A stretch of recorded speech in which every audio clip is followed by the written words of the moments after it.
Welcome back to Tarot by the Bay. I'm David. Okay, I'm going to do a reading on Mike Johnson and the Heritage Foundation. There's two of your favorite names dancing hand to hand together. Um, Johnson basically was on ABC News the other night suggesting Republicans could bring lawsuits in states where Biden's not on the ballot or Harris is not on the ballot. Basically saying the states have their systems.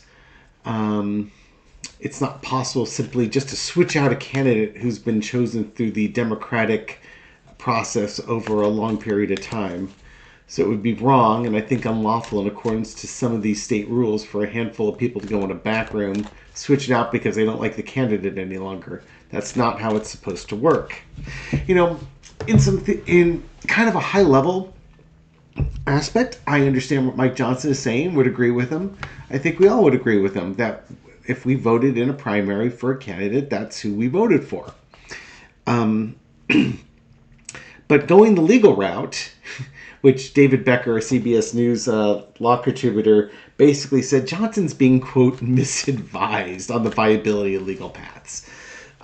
Yeah, you can go down the legal route and you're going to find there's a whole lot of nothing in the law saying you can do this. Not to mention you have to have standing. So why would the Republican Party have standing on who the Democratic candidate is? The Democratic Party's candidate is. You know, it's a problem. And besides all of that, ultimately it's decided at the voting booth. If the Democrats are not happy with the Democratic voters are not happy with what the Democratic Party has done, they have the free ability not to vote for the Democratic candidate.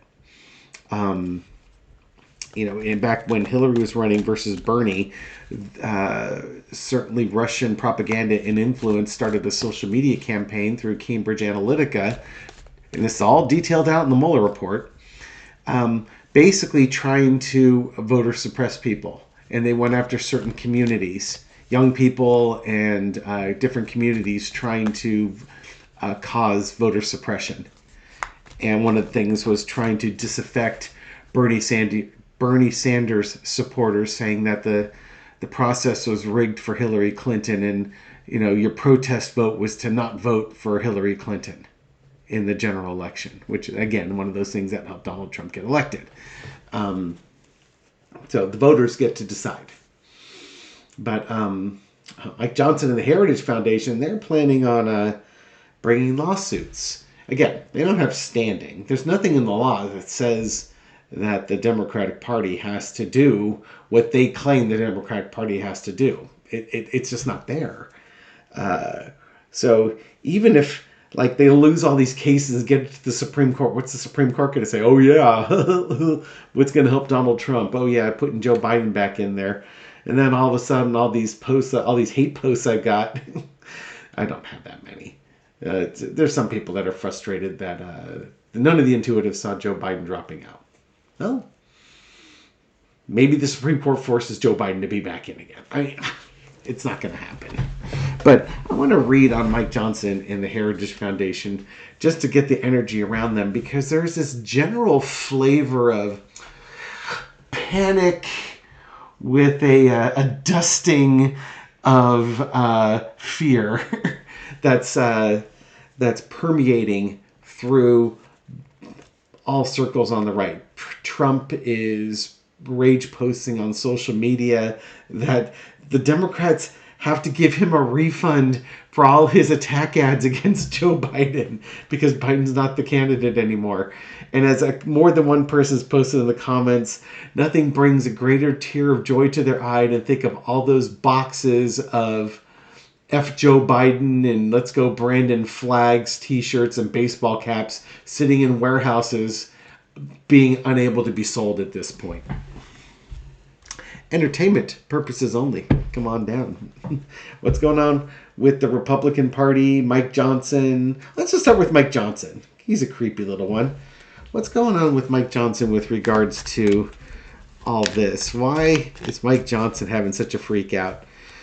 Likely it's because Mike Johnson's just a puppet for you-know-who. 10 of coins.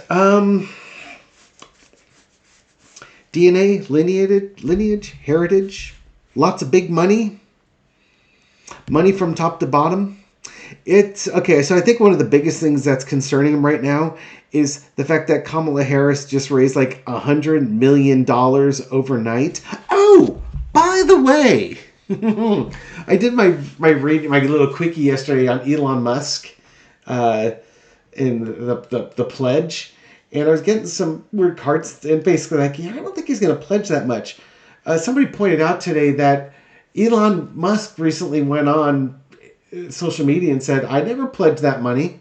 And I went looked it up, and you know what? I can't find it. I found the quote. First thing Google search showed up. Now it's from last Thursday, so I'm a little late to the party here. But no, apparently he's got his own thing that he's pledging money to that hasn't raised that much, based on a meritocracy. Because, Elon Musk is all about meritocracy, because clearly he is the most meritorious person in the world. But, yeah, apparently that money pledge to Trump, or that PAC, doesn't appear to be real. So we have a big money component going on here. Mike Johnson and the celebrate. Oh, yeah. Okay. So it's kind of skipping Mike Johnson. It's going right back to Mike Johnson and the Heritage Foundation and Trump. We're going right back to the original question. It's about the money in the celebration of Kamala Harris. Again, I wasn't real happy with how this all went down, and I'm very honest with that. I thought Biden was. I think he was just given a raw deal, and it just seems like he was tossed aside and discarded because he wasn't considered as valuable as he was before. And maybe I have a little bit of a stronger sentiment about loyalty and things along those lines. But that being said, I am excited about a Harris presidency run. And I am looking forward to seeing how the Democrats do with her. And I think, again, young people and women should be energized by Kamala Harris now being the lead of the ticket here. And I think they're concerned about it too. They've seen how much money she's had in the celebration. The Democrats are rallying behind her. Not only does she now have enough delegates, but there's a lot of people, a lot of the voters are rallying behind her, myself included. I would just as soon vote for Joe Biden for president of the United States. But that's no longer an option, and I don't fault Kamala Harris for this.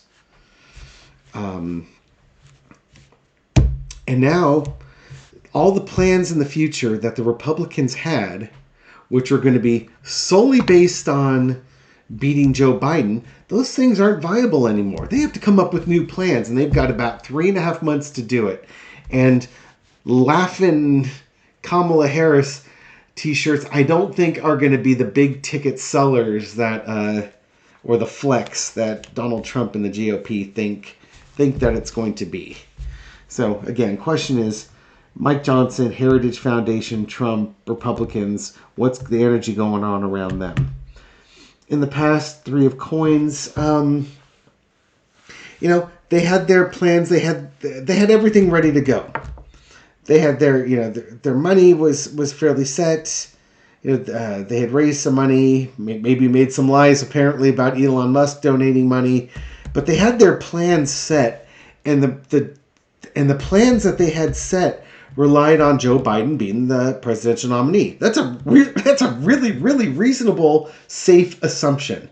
That's about as much of a safe assumption, take it to the bank, as you can possibly get.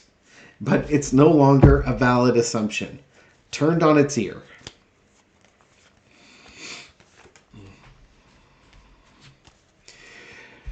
Current situation is the emperor.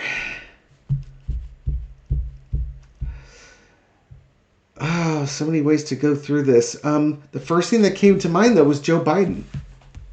Current situation. Joe Biden. He threw them a curveball. He withdrew his nomination. which threw these plans in a wrench. And now they're trying to get him to step down, and he refuses to step down. So now they're kind of stuck. I guess the thing is that if anything goes wrong with the economy or with any political decisions, Joe Biden is the person in charge. They can't blame Kamala for what Joe Biden does. You see where the problem is? Is that let's say we had that military withdrawal disaster that we were forced to endure a couple years ago over in Afghanistan. Let's say that was happening this month or is happening now. They can't blame Kamala Harris for this. This is not Kamala Harris's decision. This is not her responsibility, not her overseeing the logistics or anything like that. This is over Joe Biden. She might be in the administration, but she's not calling the shots. Joe Biden is. So if that's a debacle, you can blame Joe Biden for that, but you can't hold Kamala Harris to account for that. So you have to blame all the Democrats for it. And that's not as powerful a message as if you can narrow it down to one person and say, yes, Joe Biden is the problem. And that's, I think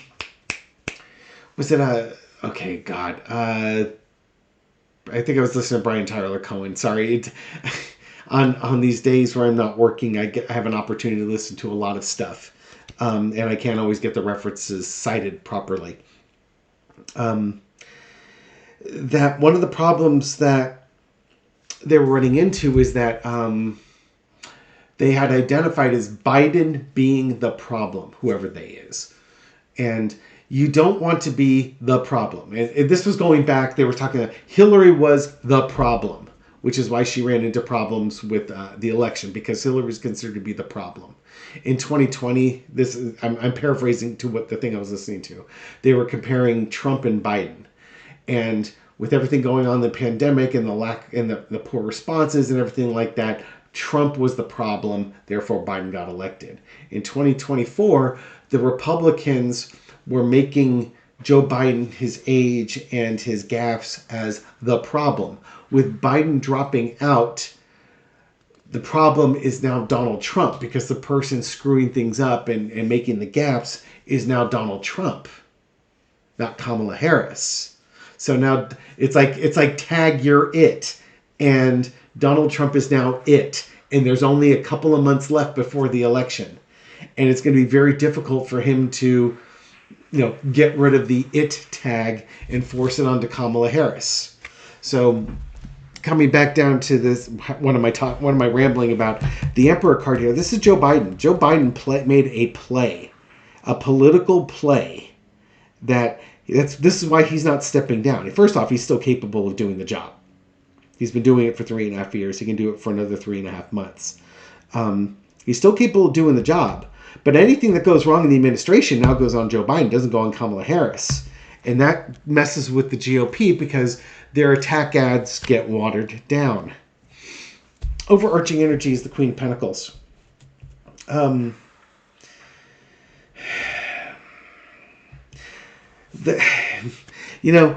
some ways, the GOP is now looking for a needle in a haystack, or they're looking for a pearl in an oyster type of thing here. They were successful in defeating Joe Biden. Biden stepped down or withdrew from the election.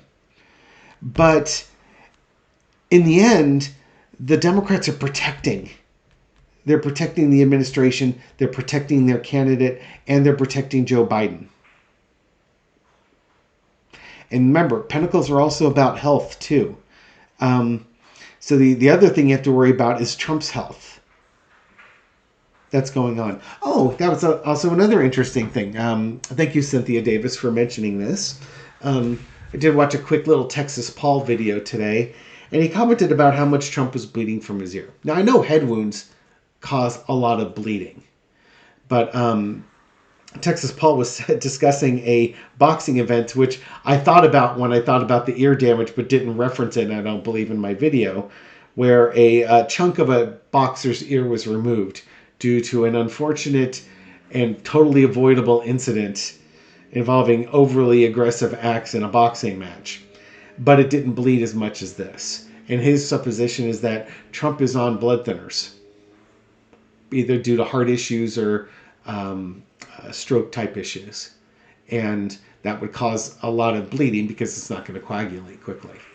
Just throwing that out there is another possibility of something that could be going on. Yeah, Trump needs to take care of his health too. So we got all sorts of overarching energy. The Democrats have isolated Joe Biden from Kamala Harris. They're going to be able to move their agenda forward with minimal attacks on the upcoming candidate in the election. And then there's the whole health thing. It's no longer Kamala Harris's health that we're going to be worried about, or I should say no longer Joe Biden's health we're worried about. They're not going to worry about Kamala Harris's health. That leaves Donald Trump. Lesson to be learned, the double card. You know what? This is one of those, you better be careful what you wish for, you just might get it. They went on the attack on Joe Biden. They went full potato going after Joe Biden. And now Joe Biden's no longer the candidate. And they've got nothing currently to counteract Kamala Harris. And it's seemingly too late for them to go after Kamala Harris effectively. This is going to be a problem. Not to mention, one of the candidates is a former district attorney and attorney general, and the other one is a felon. One went after rapists. The other one is a rapist. One goes after tax frauds and charity cheats, and the other one is a tax fraud and isn't allowed to have a charity anymore.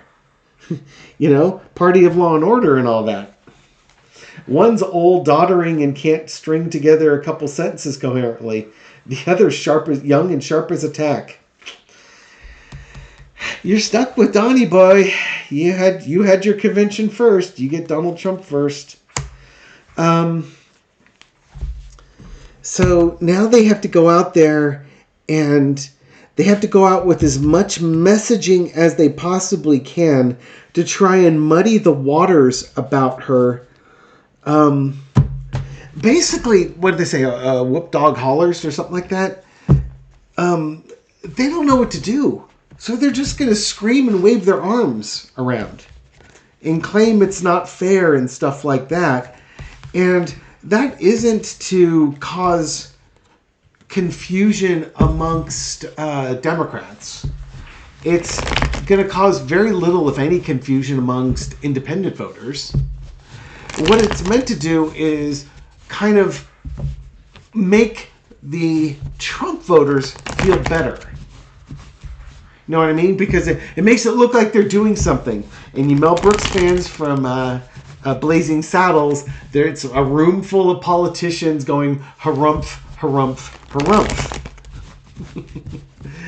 They don't know what to do, so they just go around, blah! And then, their Fox viewers go, oh, look, Mike Johnson's going, blah! Therefore, everything's fine. Because that's all they need. Well, that and some type of gauze to put on their ear and a diaper to wear and some Trump ETFs or something like that. Good God. Okay, legal challenges. Do these legal challenges even stand an iota of a chance in court?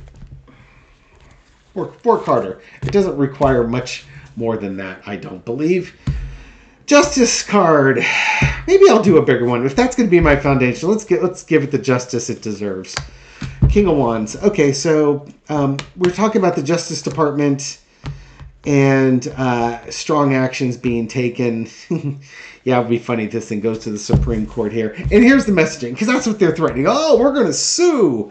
We're going to take this to the court of the Justice Department. They're going to want Merrick Garland to step in and do something because he's the Attorney General, and you can't just let this happen, type of thing. Or they'll go to state attorney generals or something along those lines.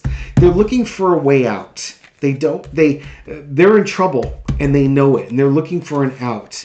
So they're going to try the legal maneuver, saying this is anti-democratic and states' rights, and oh, how funny. They're also saying, oh, this is not democracy.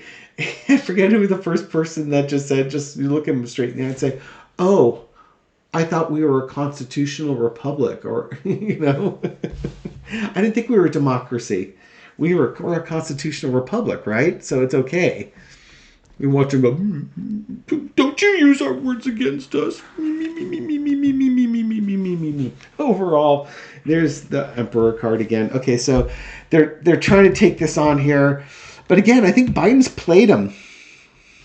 Yeah, he's the president. He's got criminal immunity. He can do whatever he wants. If he doesn't want to, if he wants to withdraw, he can withdraw. Why is that a crime? It's not a crime. Lesson to be learned. Yeah, you can fight all you want, but this is going to be a losing battle. First off, because this guy is standing on high ground. You have to have standing. They don't have standing. They're not on the high ground. There's no precedent to back them up. They're not fighting from a position of strength. They're fighting from a position of weakness. More to the point, what they're trying to do is give the illusion that they're fighting. Outcome is the Fool card. Yeah, I mean, I suppose you could get this all the way to the Supreme Court. They're not in session until the fall, so good luck getting this before the Supreme Court, before the elections are there. It's not like the Supreme Court's going to force anything at this point. Yeah, this is just a fool's errand. It's going nowhere. It would be, go ahead, spend the money and waste the time. It's going nowhere. Going nowhere fast. And in the end, even if the Supreme Court took it up, a reasonable Supreme Court wouldn't take it up. And if they did, they most likely would let it stand to say, hey, you know what? Or even state Supreme Courts, they would just take it up and say, you know what? This is for the voters to decide. The voters will decide if they're not happy about this. There is a repercussion for it. It'd be one thing if it were voters bringing up this. Let's say California wanted Biden and they gave the delegates to somebody else. That's for California voters to bring up because that's not how they voted. And you're talking a primary. You're not even talking like a general election. So, in the end of the day, this just seems to be a whole lot of nothing. And I don't expect this to go anywhere. I think Biden has played the GOP. And the GOP is not happy about being played like this. And we'll leave it here. Thank you very much for watching this video. I hope you found it insightful, and I'll catch you on the next one. Take care.